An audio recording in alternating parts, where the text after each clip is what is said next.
Hello VC, this is Matt, the Vinyl Minimalist. So, today we're going to do the Vinyl Tag 2020 Quarantine Edition, started by Dillon at Noble Records. So, thanks to Dillon for the Vinyl Tag, for the 20 questions that are quite interesting. And for me, frankly, that was quite a challenge. So, we'll get to the tricky questions. So all I know is 20 questions. I'll try not to do more than 1 minute per question, which will make it a 20-minute video already. So hopefully maybe we'll be able to shorten it a bit more even. Okay, so the question number 1. Your favorite record from your home state or city? Well, in my case it will be one of my favorite records from my home country. So I'm based in Hamburg now, but originally I'm from Slovakia, and there is a very legendary band from Slovakia. Well, it's legendary in Slovakia. I'm not sure if it's well known abroad, but it's in Slovakia they're quite legends. Collegium Musicum, that's the name of the band. You can see it right here, and this is their most legendary album. It's a double LP called Convergencies.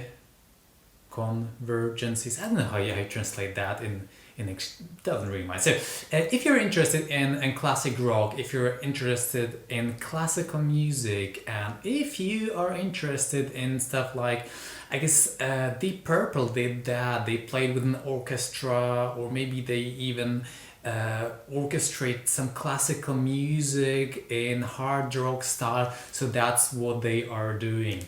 This is the leader of the band who played. He passed away a few years ago. So he played electric organ. And you get the bass player, the guitar player, and the drummer. So this guy received actually very good classical music education. He apparently was a very promising classical pianist, and then he discovered an electric organ and he started playing hard rock basically. So definitely check this out. This might be interesting for many of you, I'm quite sure. So the question number 2. An album that you highly recommend. I recommend this one, but there are more. So, one of my favorite artists, favorite musicians of all time is J.J. Cale. Now, J.J. Cale, I think he should be a lot more famous, a lot more well known than he actually is. I'm sure that all of you know some of his songs, especially he wrote 2 songs that were covered later by Eric Clapton, and these are After Midnight and the other one, Cocaine. I forgot which one that was. So After Midnight and even more well known, Cocaine. So he is the original author, and I absolutely love his music. His music is just so smooth. They call it the Tulsa sound because he was from Tulsa. I don't even know in which state Tulsa is. Is it? Oh, I have no idea, frankly. But I really love him, and his albums, almost all of them are underrated, I feel. And this is one of them that definitely is underrated. It definitely doesn't have a very pretty cover, in my opinion. And also, of course, the torn piece makes it even uglier, obviously. But the music on this album is really great. It's so flowing, it's so smooth. He's really he's got the groove, you know, in his way, in his very own calm way. So you've got songs like Mama Don't, which I really love, Carry On, and it's just a great album. And there are some other albums by him. Troubadour is quite well known. It's the one that has cocaine on it, but actually I prefer this one. Yeah. Okay, I guess I'm talking along. We'll have to speed it up a bit. So number 3, a tip for a beginner. My tip to all the beginners and even to experienced listeners and record buyers is Do not buy good records, buy great records, buy records that you will truly love. There are so many good records, you cannot have all of them basically. And by having good records, you are actually losing time that you would be able to invest into the great records. So every time you'll arrive to your record rack and you will choose a record, well, you see all these good records and you think, oh, I have not listened to this one for such a long time, so you will listen to it and you will kind of like it. But instead of that, you could have listened to a much better record that you know well, but you would get the chance to know it even better. And I think that's the better thing to do, my opinion. Okay, so number 4, the first record that got you into deeper music. That is Pink Floyd, Wish You Were Here. This is one of my most favorite bands, maybe even my most favorite band, and this is one of my most favorite albums. I was 13, I guess. At that time I would be listening to the Beatles, early Beatles, you know, stuff like I Wanna Hold Your Hand and Love Me Do and I Should Have Known Better and all the boy band Beatles stuff, because I thought that was kind of good music and my father thought it was good music, so once he gave me this Beatles CD, this compilation with the early Beatles stuff, that was, I wouldn't listen to it nowadays, but I liked it at that time. And suddenly during summer vacations that I spent with my cousins, one of them, he had a CD, an illegal copy of a CD of Wish You Were Here, and that music was so strange, and I really didn't know what to think of it, but I was kind of forced to listen to it because they would put it on over and over and over again, and I got completely hooked on it, and that was my entry into some serious music. Good. Number 5, an obscure record that people might not know about. So this is a record that is a masterpiece and not that many people know about. If you're into jazz, then you might follow Ken McAuliffe's channel, Ken McAuliffe, the jazz vinyl lover. So he also recommends this record. I'm really glad he does because it's so good and it's so unknown. Because not many people know Ed Thigpen. So the guy who made the record, Ed Thigpen, he for quite some time he was a drummer with Oscar Peterson, and of course within the Oscar Peterson trio, Oscar Peterson was the huge star, so Ed Thigpen is not that well known. But here he plays with some really great players. Kenny Burrell and Herbie Hancock and Ron Carter are really great jazz stars. And Clark Terry is maybe not that well known, but his playing on this album is just amazing. He's a trumpet player and he does some really weird stuff. You know, he plays just on one of the titles, he plays just a mouthpiece without the trumpet, just the mouthpiece, and the result is amazing. It's astonishing. So Out of the Storm by Ed Thigpen, this is an amazing album, and especially in the US, if you're based in the US, you can have this for $5. It's a ridiculous amount of money, so definitely get that. Good. So number 6, group. You collect all of their albums. Well, you try to collect all of their albums. This is J.J. Cale. Well, there are actually 2 of these bands, musicians. On one hand, it's Pink Floyd, but to be honest, I don't like all of the Pink Floyd stuff. I'm not that mad about their early period, about the psychedelic rock, whatever that is, and I really don't like their very late period, the 1980s, when Roger Waters left the band. And even The Wall, for me, that's a very personal project of Roger Waters. It's not the banned Pink Floyd as an entity. So I'm not mad about that. And I've got everything in between, well, all the studio albums at least. And JJ Cale, right now I'm kind of collecting all of his albums because his albums are not very expensive. You can have them, many of them for €5, on flea market. People just give them away, or in a record shop for €10 easily. So not that much money.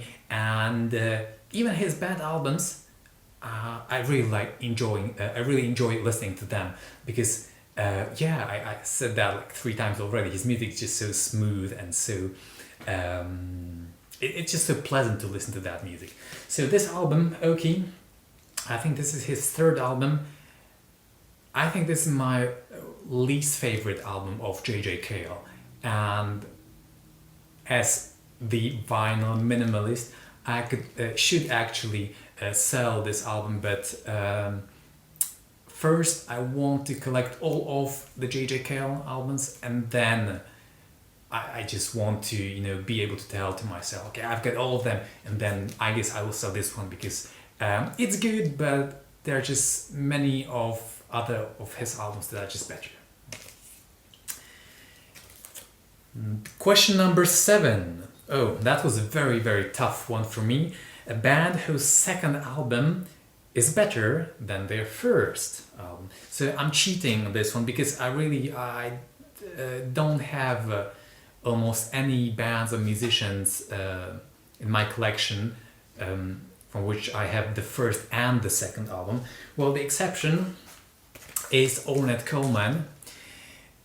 An album that I really enjoy a lot is his 1st one, Something Else. I love the title, Something Else, with 4 exclamation marks. And his 2nd album is Tomorrow is the Question. And frankly, I prefer the 1st album, so I'm cheating here. When you read stuff on Wikipedia and also when you listen to people who are into jazz, most of them will tell you that they prefer the 2nd album, not the 1st one. Because on the 1st one he was forced to play with a piano player and he didn't want to actually. So from the 2nd album onwards he would not play with any piano players on his albums, as far as I know, at least not on the well-known ones. So this is the case on the 2nd album, but I just prefer the music on the 1st one, and also the story in the 1st album. It's got a great story. If you read the liner notes, they write about young Ornette Coleman who was so misunderstood. No one wanted to play with him and they would throw him out of all the bands because he wanted to play free jazz, and there was of course no free jazz, so he had to found free jazz to be able to play free jazz. Okay, but then there was a 3rd album of Ornette Coleman which came out approximately at the same time as the 2nd album. So if you want, you can kind of consider this one as the 2nd album. It will do for the purpose of this quarantine tag, and that's of course the most famous album for Ornette Coleman, The Shape of Jazz to Come, which is, I would say, my favorite jazz album, and this is definitely the first jazz albums that I loved. And I listened to this one already at the age of 17, and very early on I started loving it, and I'm still loving it. It's great. Okay, whack-a-mole! A random pick. So let me pick a random LP. This is very hard. So it's very hard for me to pick a random LP because my collection is not very big, and of course my LP rack, the piece of furniture, is not very big, so I know quite precisely what I'm picking. So here I picked Changes 1, David Bowie. So as a hardcore record collector, you're not supposed to collect compilations, and this is a compilation. Oh, how bad. but I like it. And I'm not a really huge David Bowie fan. I'm not a huge connoisseur of David Bowie, of his music, but quite often I've got the impression that his albums are not very if I listen to his album, there will be some really great tracks, but some of the tracks I will just not like it. I will just not like them. So frankly, I just prefer the compilation, and this compilation has got some really amazing, very well-known David Bowie tracks, Space Oddity, and Ziggy Stardust, and John, I'm Only Dancing, and Changes, and okay, Rebel Rebel. I guess I prefer the A side, but yeah, listening to that, it's just really great David Bowie music. And for me, as a not a huge David Bowie fan, that's absolutely okay. Good. So number 9, what album I listened to the most in my life. I was not sure about 2 albums. There are 2 of them. The first one is Led Zeppelin 1, and the second one is Pink Floyd, Surprise Surprise, Wish You Were Here. Well, at some point in time when I was between maybe 18 and 23 years of age, I would have, I had at that time my really big Led Zeppelin period. I would listen to Led Zeppelin only, and just Led Zeppelin and Led Zeppelin, Led Zeppelin. And my favorite Led Zeppelin album is Led Zeppelin. It's the first album. So I listened to that one a lot, but I guess I listened to this one a lot more, even because I've been listening to this one since the age of 13, and I do not listen to Led Zeppelin a lot anymore, but I still enjoy listening to this one a lot. So yeah, one of probably my most favorite album of all times. Number 10, an album with a crazy story. Sonny Rollins, Way Out West. Well, first, I really love the cover. The cover is just amazing. You get Sonny Rollins with his Stetson hat and with his saxophone as a weapon. It's quite funny. There's a really crazy story about how they recorded this album. So this is a trio. You've got Sonny Rollins, obviously, on tenor saxophone, and then you've got Ray Brown on bass and Shelly Manne on drums. So at that time, that was recorded in 1957. Sonny Rollins was still quite young, but Ray Brown and Shelly Manne were already quite well known, and it was not very easy to get the 3 of them together to record a session. So that was the first time that Sonny Rollins, who's originally from New York, the first time he played a series of concerts at the West Coast, and he wanted to record for Contemporary, the West Coast company, I guess. And so Contemporary found 2 great musicians to record with Sonny Rollins: Shelly Manne, who is a West Coast musician, and Ray Brown, who was also toured the West Coast. Okay, I can't. Yes, he toured with the Oscar Peterson trio. That's right. Okay, so basically the 2 more well-known musicians, Ray Brown and Shelly Manne, they during the evening they would play their concerts. During the daytime, they would record their albums on their own, and then they needed to find the time interval to record an extra album with Sonny Rollins. So what they did, they started their recording session at 3 a.m. in the morning, and they recorded this album. By the way, that was the very first time that the 3 musicians played together. So they started playing and they started recording by 7 a.m., 4 hours later, they had half of the album recorded, and by that time some of the musicians, they were awake for more than 24 hours, and then they said, oh guys, this is really great, we feel so great, the music is so great, let's just continue. And they finished the album, and that's just amazing, and the album really is very good, so if you have the chance, get it. Yeah, good. So that was number 10, and now the number 11, collecting pet peeve. Whoa.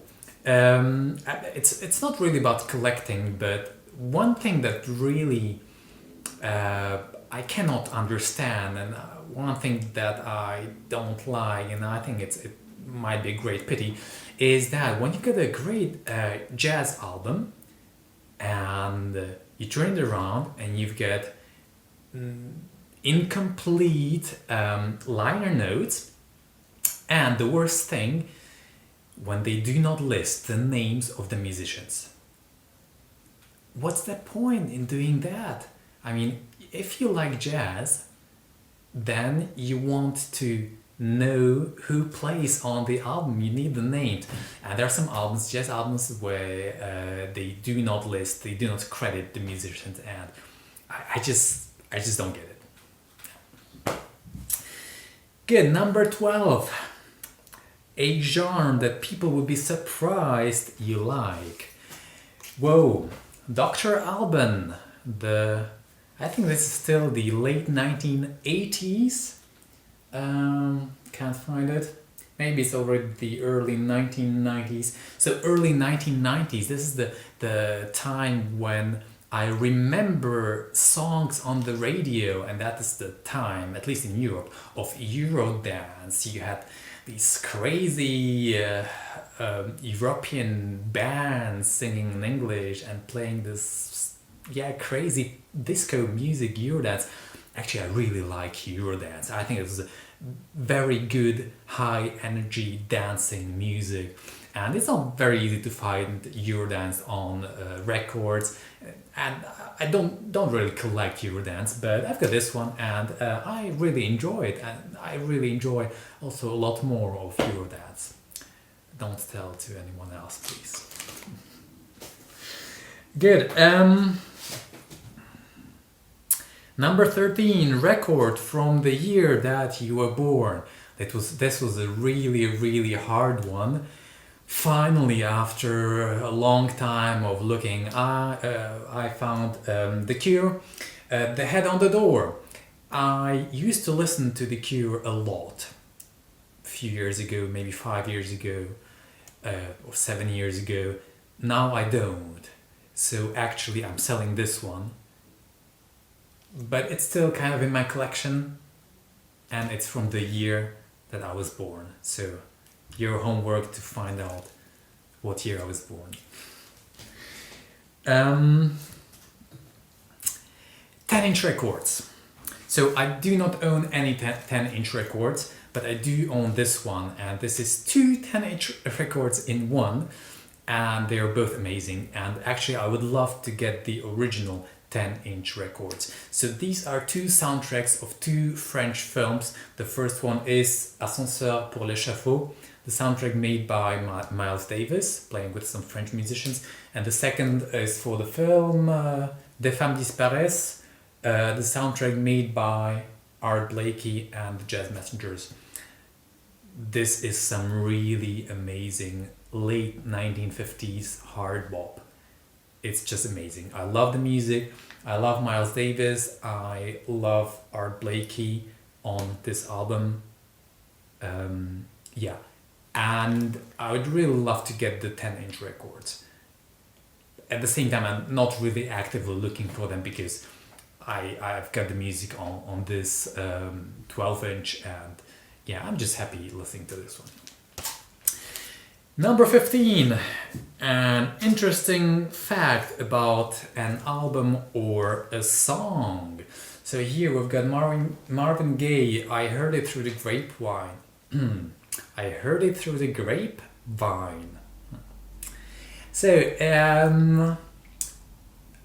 I Heard It Through the Grapevine is one of his most famous songs, and ironically, when they made the song, the producers didn't really think it might turn into a big hit. So originally, this album was titled In the Groove. That's the original name of the album, and then later on, when they realized that the song was such a huge success, they renamed the album during the following reissues, and now it's known as I Heard It Through the Grapevine. Yeah, the song, if you don't know the song, you must hear the song. And really, the song is so great, I just cannot understand they didn't know it would turn into a huge success. Number 16, an album with an animal on a cover. It's a cow.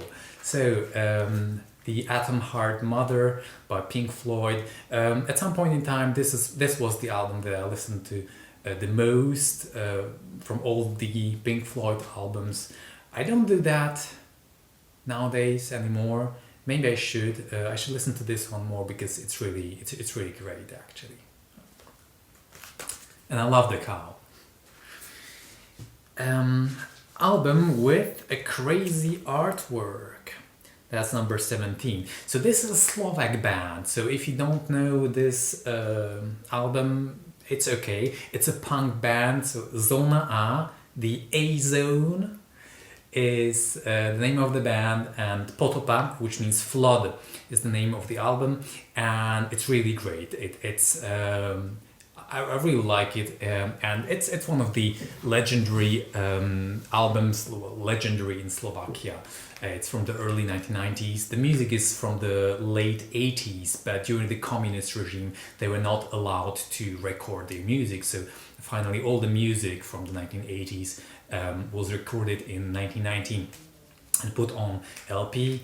And so that was still the time when many Slovaks didn't have CD players. So afterwards, they stopped issuing anything on LP. So if you want to get that on LP, you have to get the original, which is the reason why this is one of the most expensive albums, most expensive LPs in my collection. It's not that expensive, it's about 50 euros roughly, but yeah, it's quite good. And yeah, of course, the artwork, you got the musicians playing while the flood comes and destroys the country because we were not doing enough for the ecology and yeah, all that stuff. Yeah, 1990s, they would sing some ecology songs at that time. And also really love the photo of the musicians, the 1990s punk musicians from Eastern Europe. Fantastic. Okay, a really good album that you will find for cheap. This is Miles Davis' Bags Groove with Milt Jackson. This is an album originally issued on Prestige, I guess. Oh yeah, of course. Yeah, I couldn't find it. Issued on Prestige, and if you want, of course, the original, it will be quite expensive. But this is a Soviet, a Russian reissue, and you can get that on Discogs for dirty cheap. It will cost you maybe 3 euros. Of course, the shipping will cost you probably a lot more. But you can get a mint copy or well, maybe not mint, but an excellent copy of this for very little money. And if you're not really concerned about having the original or the US American issues, whatever, just get this one. And it's quite good. I mean, of course, many people are afraid. They don't know what the Russian copies will sound like. I like the sound of this one. I find it's okay. And what I love is how they redesigned the original Reed Miles cover. So if you don't know, Reed Miles is the designer who designed many of the iconic Blue Note jazz records. So he designed also this one. I love his design, and I love the way that the Russians just wrote over it in Russian what that album is, what it's about. Yeah, so this one you can get really for crazy cheap. Yeah. Number 19, an album with acquired taste. Okay, so I'll get back again. Oh yeah, here it is. Ornette Coleman, The Shape of Jazz to Come. So yeah, one of my favorite jazz albums. Maybe in the beginning it's not that easy, but when you listen to it just a few times, you'll get it. I promise you that you will get it quite soon. I got it when I was 17. I listened to this album for the first time and I find it strange. So I listened to it for the second time to figure out what kind of strange it was. And I still didn't get it, so I listened to it for the third time and I started finding it kind of good, not really good, but kind of, very strange, but at the same time kind of good. And the more you listen to it, the better it gets and the less strange it gets. So give it a chance if you have not. And the number 20, a most recent find. This is a nice one. I'm not going to keep this album, but it's a really nice one. This is the Beatles with the Beatles, their very first studio album, and this is their first, this is the original German edition, the first German edition from 1963. It's even the first edition of the first edition. Wait a minute, show it to you. And I'm not sure if you'll be able to actually see it, but I think it's the B side. I'll try to get it a bit closer. When you look, really not sure if you'll be able to see it, but let's give it a try. Over there, there's what do you call it? The parenthesis?